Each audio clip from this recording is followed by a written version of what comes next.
contract, 2 years, $102 million, and he didn't decide to take a lower contract to get, Paul, $104 million or whatever it is to get Paul George or DeMar DeRozan or any of these guys, and Klay Thompson had the option, they went elsewhere.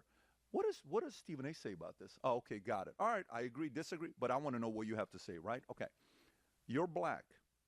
I'm Middle Eastern. Wait, what? Okay, you're black. What? Weird place to stop. So we have Patrick Bet-David sitting down with Stephen A. Smith, and they actually talk about politics. Stephen A. Smith has been a lifelong Democrat. That's pretty much been his entire identity and a big part of his brand, even though it's mostly supposed to be sports. But recently, Stephen has been changing tune, and this interview really highlights that. Stephen, I had a 1.8 GPA in high school. I don't think you had a 1.8 GPA in high school, but I had a 1.8 GPA in high school. Parents got a divorce to each other twice. They married, divorced, then remarried. I'm born, then they're divorced. Okay, that's my upbringing. My mother's side, they were communists. My dad's side, they're imperialists. So their biggest they were both the same religion, but politically they were on the complete opposite ends. One side, my mom's side, they would say rich people are greedy. My dad would say poor people are lazy. So who's right, who's wrong, right? When I was 14 years old, I come home one day, and I asked my mom, I'm like, Mom, politically, what are we? She says, we're Democrats. I said, really?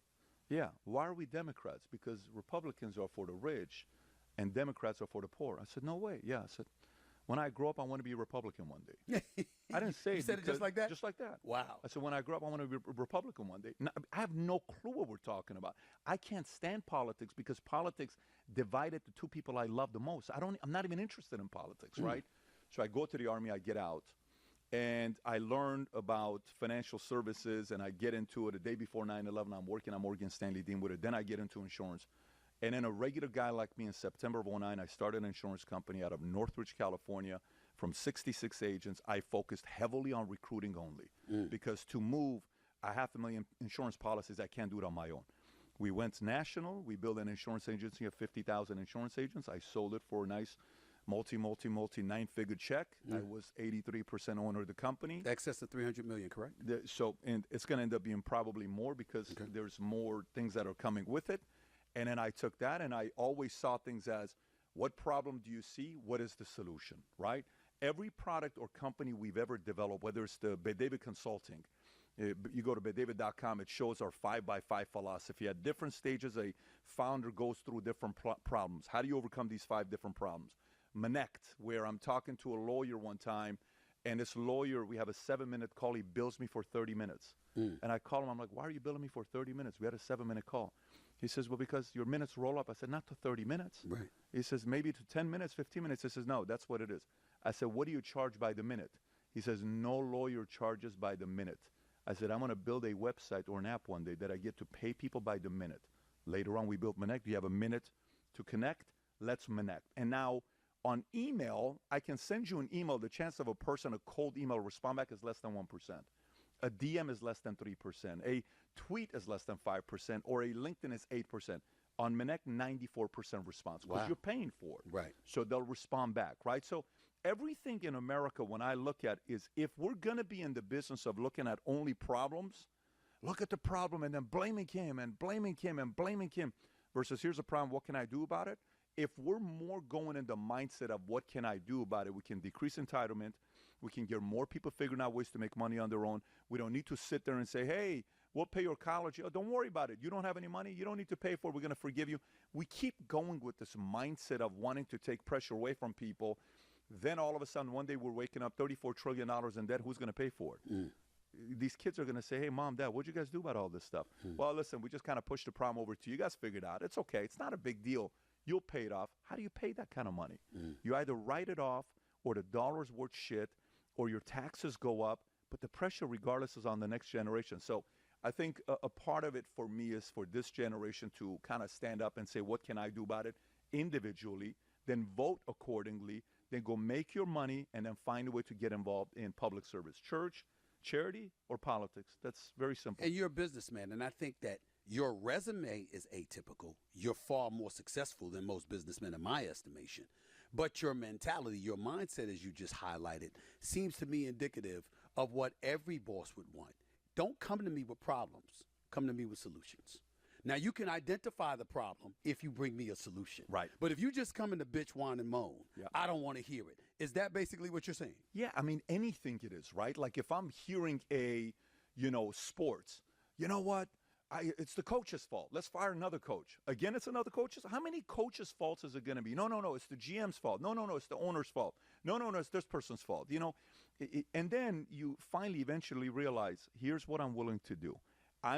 My name is Dirk Nowitzki. Hey, Mark, I'm willing to take a pay cut to bring 2 new players in because I want to win a championship. And I'm going up against a team called the Miami Heat that has Bosh, Dwayne Wade, and LeBron James. You end up beating those guys, yes. For the rest of your legacy, you're always going to be able to say you beat a prime Wade, a prime LeBron, and a prime Bosh. That's a pretty good story to tell. But that's because you took a pay cut. So, hey, you want to win a championship, Dirk? I do. What's your solution? Pay me less, but bring me better plays. Great. It pays to get. Yeah, I think that all great points. A lot of times people love to complain and not do anything, and Patrick Bet-David is sitting down with the most successful guy in commentating for sports and giving business advice. And PBD is a Trump lover. He's a MAGA guy.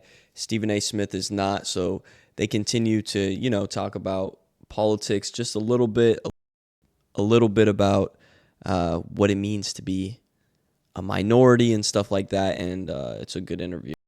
You instantly said, I'm a Republican. How was your I want to be a Republican. I when want to grow. be a Republican. Right.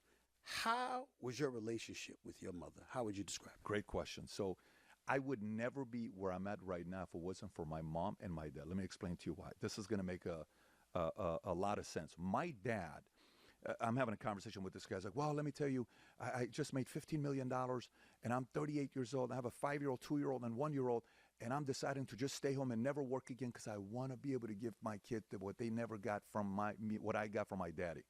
I'm like, bro, what a lame way of looking at it. He says, what do you mean? I said, can I be direct with you? He says, I said, okay, what do you want to transfer to your kids? What are the top 5 things you want to transfer to your kids? Never thought about it that way. Well, let's start thinking right now. So what do you want to, I want to transfer them love. Awesome. She'll be number 1. What else you want to transfer to them? He's like, stuck. I said, let me tell you what my dad transferred to me. From the day I was born till today, my dad's worked 6 days a week. Not because he has to. He used to work because he had to. He stopped working because he had to, but he still works 6 days a week. In Iran, he worked from Monday. In Iran, the Sunday is Friday there. So we only have 1 day off in Iran. He would leave at 5 o'clock. He'd come at 8:30. Worked every single day. And he drove 2 hours to his job in a city called Karaj. We lived in Tehran, and he drove a Xi'an. Xi'an is like a Pinto in Iran. And then we had a Renault when we started making a little bit more money. So my dad taught me hard work. My dad worked at a 99-cent store in Inglewood down the street from Great Western Forum in a plaza for people that know that area right next to Video 2020. If you know what that area is, that's where my dad was. And he taught me never to be afraid of the truth. He was tough on me on keeping my word. He dropped out of school in 8th grade, knew nothing about math, couldn't read or write, but he shared values and principles to me, right? My mom, on the other side, was the most paranoid person I've ever met in my life. I've never met anybody more paranoid than my mom. My mom was always worried. You know, the warrior versus a worrier. My mom was the ultimate warrior, panic, anxiety, stress. A lot of it passed down from family, but she was always worried. So if I came home one day, I didn't know who I was with that day. I'd have to see where my mom is that day. Are you crying today? Are you worried today?